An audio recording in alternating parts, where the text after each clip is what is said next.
This is Rumbi Uncensored. You are all welcome, guys. You're welcome. Wow, it has been a minute, but I'm here. I'm still around. You know, when I'm back, you know the story, right? Yeah. But right now we are dealing with quite a very heartbreaking, but at the same time, I don't know if I could call this show "Keeping Up with the Chiwengas" because like we are keeping up with the Chiwengas. We are dealing with Apostle Chiwenga who divorced. Remember the story of Amai that trended last year when he introduced his wife? Okay, that marriage is falling apart. We are going to zero into that and get more details. But at the same time, we also have another Chiwengas. The VP is trending. Gracie Mugabe and Miniyothabo has got such an interesting relationship. Matching dresses. You know, Gracie Mugabe celebrated her birthday, 60th birthday. She was looking really fabulous. But we're going to dig much into that.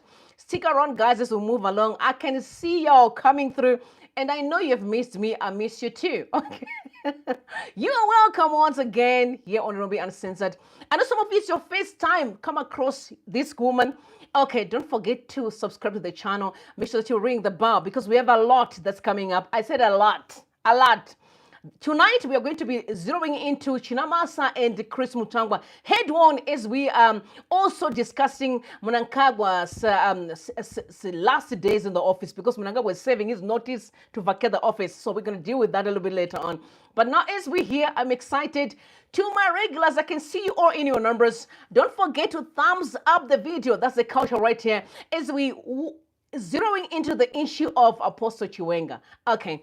You know, honestly, because this is more social, but at the same time, it's important keeping up with the Chiwengas today.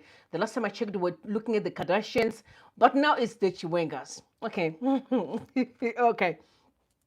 I feel so sad, I must say, because when Apostle Chuenga introduced his wife, I was like, wow, you see, the wife, she looks young and he looked happy. She also looked stable and the church was excited. The church really got excited. We had a bit of a talk because she kept on introducing him as Amai. And people were like, but what does that really mean? And eventually he came out and began to explain why he's being called Amai. But anyway, nothing much to do with him than it can be to do with the marriage. Okay. But that very same marriage has fallen apart. I did a bit of digging and I actually realized that the wife is quite very young. Quite very young. She's in her early 20s based on the information out there. I'm saying early 20s, that's a young person. But she also, I heard that she wrote a book, which I tried to dig in, but I could not get my hands on it. We are going to, I'm sure we should be hearing from him very soon. He had to announce that before the church. You know, he's a pastor, he's an apostle. He leads the church. Okay. Not only, I think, branches. Again, I know some people do tune online. So he really has quite a lot of following as far as his ministry is concerned, which I don't want to talk about him as a minister because I wasn't there when God called him. But I want to talk about him as a commentator. He has been doing a lot of commentaries out there. He has spoken a lot about marriages collapsing. He spoke the last time I checked, I watched his video when he was talking about nurses, that nurses are not good quality people for marriage. And I was like, wow. That's quite interesting coming out of the mouth of an apostle. But here we are now. His marriage has ended. He came out, gave out a statement. I have just a small little piece of what he said because I heard that he removed it from his channel. And the reason being, you know, according to their church protocol, he has to go back and maybe structured it in a way that he wants the world to know. Okay, you remember he came out and spoken to the world, so he needs to come back again and tell you why this marriage ended. But some people say there've been a lot of a traffic of individuals, as you know, on different media platforms, especially on Simba Chikanza, saying a lot of things, you know, that were pertaining to his marriage, and I really haven't listened to any of those, but I want you to listen to him speaking, Apostle Chiwenga. Speaking to the church, I got that information from JCTV. You guys, please go in there and subscribe to the channel. One of the things that I've been doing lately is to subscribe to every Zimbabwean that I see online and also liking their videos because it helps, y'all. I always tell you, it helps with algorithm. And remember, people are just out there trying to make ends meet. Let's support each other. But for now, let's listen to Apostle Chiwenga speaking. Take a listen, please. And I also considered you, and I can't do anything that jeopardizes your faith. I have a responsibility, and I'm going to account before God. How I've handled my personal life matters to you. Because I'm not a classroom teacher where my character does not matter to what I'm teaching. I am required not just to preach to you, but to live according to the message that I preach every day. I faced many temptations before I met this woman. Some of you who are my children in the faith tried to seduce me many times. And I came sometime and warned you that don't do that. It's very painful for you to see me. All right, he didn't say a lot, but this is quite very interesting. Someone said, correct your headline, please. What do you mean? All right, but that's all right. Let's go back to the thing. Okay, so I don't understand when he says that my character doesn't matter to you. Okay, as an apostle, as a leader of the church, his characters matters that more than anything else. Okay, because if you're a teacher of the word, you need to live what you're preaching. But if you're not living what you preach, then what are you preaching? You see, I'm trying to let him understand that no, his character really matters. That's one of the reasons why we are talking about this. Okay, so Apostle Chiwenga is an interesting guy. I think I've seen him saying a lot about marriages, women, men, people in general, politics. To me, he comes across as a commentator, somebody who's just comment on things, even though people call him, but again, apostles are just people who goes out there and preach about Jesus. So then inviting people to the church. But again, there are also characteristics that the Bible expects from those that hold offices, especially apostles, teachers, prophets, etc., which includes I. God He has expectations too. So when I fall, I should come out and say, yeah, I fall. So I respect him for coming out to the church and say, yeah, all things didn't work well. I brought the woman here. I introduced her to you. And now this marriage did not work out. But I've picked up a few things. Some people said she was very much open to the crowd, and as an apostle, you know, there are some things that needs to be kept under wraps, especially and with marriage. So she was very much open to speak to many people. That's what some of the things that I picked up from what people have been saying. But again, we are waiting for him to say more. Okay, for those that recorded it, I will be grateful if you can share the clip with me because he deleted it. Again, some people said he's still going to come out and also speak to the world. But I would say to him, what I saw with the lady that I actually witnessed last year, I think the woman is young. One of the things that men do take really lightly, and I repeat, men in general, before I talk about pastors, is that they actually don't realize how maturity matters in marriage and relationships. In general, that's one of the reasons why you see many divorces in the 30s, when people are in their 30s or late 30s, early 30s, late 30s, or early 40s. It's being caused by maturity. Because once people begin to find their reasons for leaving, then now they see a lot of deficit from the other party and say, hey, I think she doesn't have the qualities I'm looking for. Now I find myself, this woman, it seems like we're not going the same direction. So men do undermine, the issue of maturity. I hope, especially for a pastor, when you're a pastor, there's a lot going on in the church. And you really need a woman who is capable to meet you at the point of your service. Because you're called to serve the people. And she also need to have the calling. I've heard some people say, no, but it's only me who is called. My wife, it doesn't matter. But you're actually very wrong. Do you know why Vashti lost the husband overnight, King Xerxes, when Esther came through? And you talk about Esther a lot, and you talk about Esther when you speak to favor, the divine favor. But you ignore the fact that a marriage failed overnight. Okay, there was a divorce that happened before Esther that we celebrate in the Bible came through. By simply disrespecting the husband, the leaders or the subordinates of the king decided that they were going to dissolve the marriage of the king. That can show you how God takes marriage seriously. But some people think it's just like we just marry for the sake of. You don't marry for your feelings. You don't marry for beauty. You marry for purpose. Does the person take you to your destination or not? You see this? They may look really polished. They may have the money or the cars that you think, a degree. Some people think when someone has a degree is the best person to marry. They can have all that you think from the outside appearance. But God does not care about your feelings. He cares about his purpose. Can they take you where he wants you to be? Right? So many do undermine, maturity, but it's very important, especially for an apostle. That girl that I saw was a child. Maturity, we talk about experience in life. I've always been, when I encourage young people, if you come to me and ask me about marriage, I'll tell you, find your purpose first. Live on your own, pay the bills, understand what life is all about, make mistakes and learn.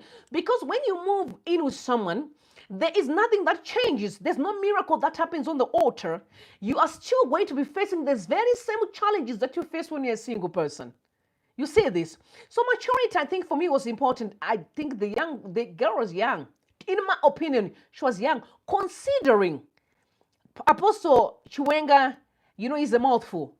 Point number one. Number two, he is not only leading, he leads churches. That's a lot of responsibilities. Sometimes, men in general need someone who can understand them. The way they function, don't function like women. It requires maturity. Physically, spiritually, emotionally, and mentally. And all these areas, I don't think the girl had gotten, honestly, she was still young, a baby, in my opinion. That's one of the reasons why she was very much, speaking to anybody. But a mature woman who would understand that I cannot just talk to anybody about my relationship. No, you don't just get, like in 2025 right now, I've learned that I cannot just talk about my personal life with everybody. Because people, so I keep my things under the wraps. I'm very much private. As much as I come here, I'm a very private person. And if you get into my private life, I'll ask you, who invited you? Because I never invited you. What are you doing here? You understand this? So maturity played a role. And honestly, I think I pray for him. I'm sure he will eventually find someone that can match his lifestyle. Because the fact that they divorced so quickly, it is a sign. And I also heard rumors said that immediately after their marriage, remember they got married, that was last year, I think 4 days after their marriage, she actually sends the girl back home. Okay, back home to your parents and say that, no, you're not the one. I think I am also seeing a bit of impatience around Apostle Chiwenga. He seems to be an impatient person. It shows by how he speaks out there. It shows. And when a person is impatient, because honestly, guys, when you get married to someone, you can't tell me in 4 days you're already seeing if the person is wrong or right. You literally have to be patient and allow that person to leave and show you who they are. Because there is a myth. It is a myth around relationship that when you marry someone, you can change them. You literally cannot change anybody. You have no capacity to change anybody. You see, the only person, or the only king that can change a human being is God who created them, but not you as a person. You literally accept someone as they are. Okay, that's why it's important to never be so judgmental, but allow people to fulfill purpose. Let them be themselves. There's no need of changing. I need to change. You can't change a human being. That's when the fight begins, right? So I think he was expecting too much. That's the thing of researching a lot, and then you meet someone who is not there yet. Instead of working with them and allow them to mature, you want them to mature now. I guess I really think there's a bit of impatience there. If you can send someone to your mama's house in 4 days, surely you are very much impatient. It takes time. Allow people to grow. Give them their time. You cannot. Sometimes, we expect too much, and in the process, we abort God's development process because God is at work in us as people, right? Yeah, so give someone a platform to grow. That's all I can say right now. I think number one is the girl was young. 2, I can see impatience from the other side. Again, I'm still here to hear more. That's all I can say right now. But I'm grateful that at least he came out and speak to the people. But as someone who is such a mouthful, I pray that he has learned something. Okay, because all the divorces that we see today, all the relationship that falls apart, guys, these people are not bad people. Sometimes just that they are not meant to be as per God's plan. Okay, God's plan is different from our plans. That's what the Bible says. I know the plans that I have for you. Okay. You also said that men are the plans in a man's heart, but it's only the plan of God that prevails, which means there is a possibility that you can have your own plans and do your own things, and God is like, no, I don't want you here. That's not my purpose. That's not my plan. And sometimes, as a teacher, God can take him through a process of making that mistake so that tomorrow, when he gets to meet others and he speaks to people, he understands that no, things don't just fall apart. You see, and it's not always that you're a bad person. It may just be an issue of God does not want you to be together. And with that being said, you keep on having these fights. My mom used to say that, because God took a rib out of a woman, out of a man and created a woman. My mom always said that sometimes it's because the rib may not fit. And then that's why there's tension. You see, because it was never meant to be. You see this? Anyway, moving on. As we are keeping up with the Chiwengas, there has been a lot going on the streets. Okay, Miniyothabo Chiwenga is trending at Grace Mugabe. Grace had his 60th birthday. By the way, I must tell you that Grace is looking really fabulous. Okay, one thing about Grace is you cannot take that away from her. She has always been dressing really cool. Okay. Miniyothabo seems to be someone who also loves clothing a lot. You've seen her, or coming out. She also dresses really well. So they've got such an interesting friendship that we are seeing. But I genuinely believe that she's just walking through the path of being prepared for the throne. When I talk about the throne, I'm talking about being the first lady. Remember, don't forget what Geza said, that they're really looking towards, promoting or anoint Chiwenga to take over after Emmerson Mnangagwa. We know that Emmerson Mnangagwa is serving his notice, okay? And I put it out there, he's serving his notice. Emmerson Mnangagwa will be leaving very soon, as we're going to get into the issue a little bit later on. That one is on the cards, is something that we cannot even discuss. Emmerson Mnangagwa is on his way out. You see, ZANU-PF knows how they play the game, but we'll discuss about it later on. There's something that I wanted to pick up from a political point, is you guys have seen how ZANU-PF fights. They normally have these tensions, okay? But you'll be surprised again seeing them tomorrow, drinking and laughing and be hugging. Do you know that this very same person who overthrew Mugabe was the one that organized a jet for Grace Mugabe to fly? It was to fly out of town. That was actually Mnangagwa. I'm here to tell you, this is one of the reasons why the opposition has always been saying, you guys don't know how to build relationships. Okay, and in politics, the game of numbers. So what's important is building relationships. You can take as bad people as you think they are, but the most important thing is the numbers. You can't lose the numbers. And ZANU-PF has mastered the art of building numbers. Very much so. They can kick it at each other today, and tomorrow you see them still arguing. Okay? But we'll talk about that a little bit later on. But I'm just saying, this relationship is quite very interesting. But I have a special message for these two women. Very, very sad. And by the way, I actually went on Instagram where Miniyothabo shared the pictures, and I made it very clear to you. I said, you know what?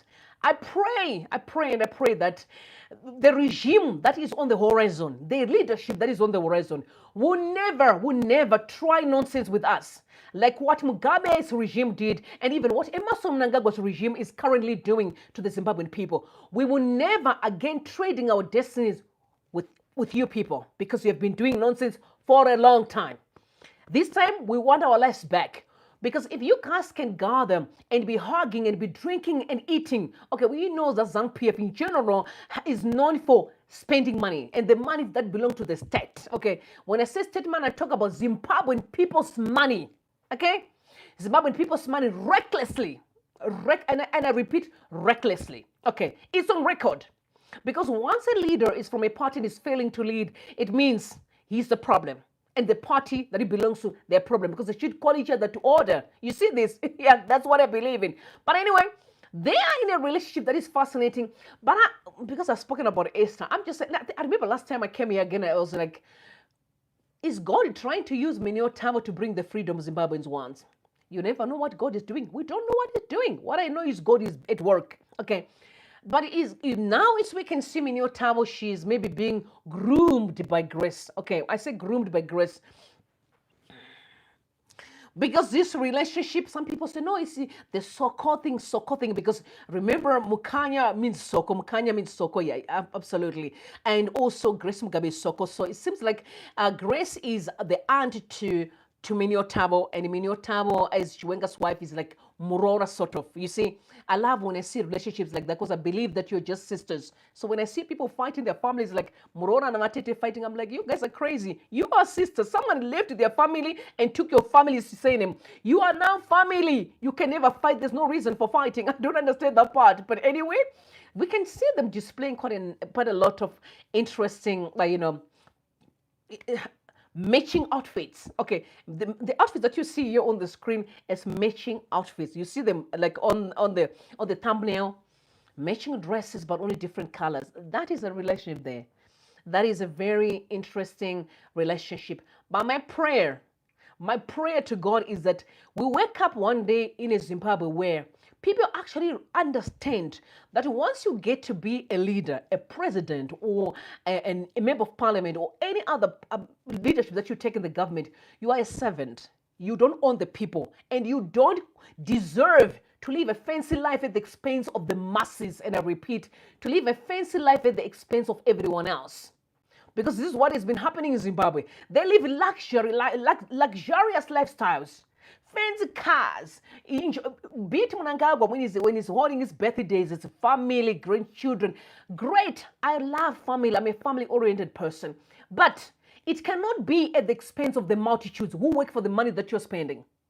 It cannot be. So this message has to actually land with these women to know that we are watching very closely, and the Zimbabwe that is coming, we are not going to be nice at all. We're saying this because we are tired of being abused. It's like we don't deserve to live, lifestyle that you guys live. You know what I'm saying? You deserve to be a nobody. No, absolutely not. Every Zimbabwean deserves to also enjoy their birthdays with their parents. Dressing also nice outfits and be celebrating lives. That's what living is about. Living is not suffering and always living on a survival mode. Absolutely not. Zimbabweans want to also start living. So allow us, give us the opportunity to live. So I left a message right there on Instagram so that at least they know I actually mean business. Good no, guys, we deserve to live a better life like you do. Okay, we deserve it. Because I don't think that I'll ever be better than any Zimbabwean person. Absolutely not. I'm not. We are all the same. So let's humble ourselves enough and allow everyone to also enjoy life. This is what I have for these two women. We are just watching, but we know Mnangagwa is on his way out. So I guess that's the reason. And again, there's already... Okay, we're gonna align here, and I just wonder what's going on with Auxilia. But I'm not. Auxilia, of course, Auxilia can never be into friendship because the woman is focusing on the loot. Okay, so how can she even think about friendship at all? Because you can't be in friendship with the level of looting that's going on in the country. And I must say shout out to Lumumba. Lumumba is out here dropping a lot of files. You guys need to subscribe to his channel. You know, Lumumba, yes. Yeah, the Lumumba. Yesterday I said a lot. And I'm coming tonight as we are going to be zeroing into the fight that's going on. And you can see what's happening on social media. I ignored it a bit for a reason. Because I just wanted to talk about Apostle Chiwenga and also Miniyothabo as we are keeping up with the Chiwengas. Okay, I was just hoping to see one day Apostle Chiwenga, because they actually related these to their family, actually. Yeah, their family, their brothers, their cousins. So, so it's interesting. Some are thriving in their marriage and some are just, but what can I say? That's what life is about. We don't win all the time. We make mistakes and we learn from our mistakes. Tell me what you guys think in the comment section. Someone said that I need to change something, but I'll look out for it, please. Thank you for actually reminding me. I appreciate you. Tell me what you guys think in the comment section about the Apostle Chiwenga thing and also the Miniyothabo and Grace Mugabe. It's interesting to watch what's going on. ZANU-PF. ZANU-PF. All right, by the way, Geza revolution is alive and kicking. Okay, that's what we're going to talk about tonight. That revolution is real, guys. It's real. So when I tell you that Mnangagwa is saving the notice, I know what I'm talking about. It's just a matter of time before you guys see it's blowing up. Okay, I know what I'm talking about. So you guys chill and relax. I'll see you later in the evening as we're zeroing in to Emmerson Mnangagwa, seeing Shinamasa, Chris Mutangwa. Yeah, it's getting wild. Geza on the other side. It's interesting. I'll see you later, guys. I love you. Bless you and bless Zimbabwe. Bye for now.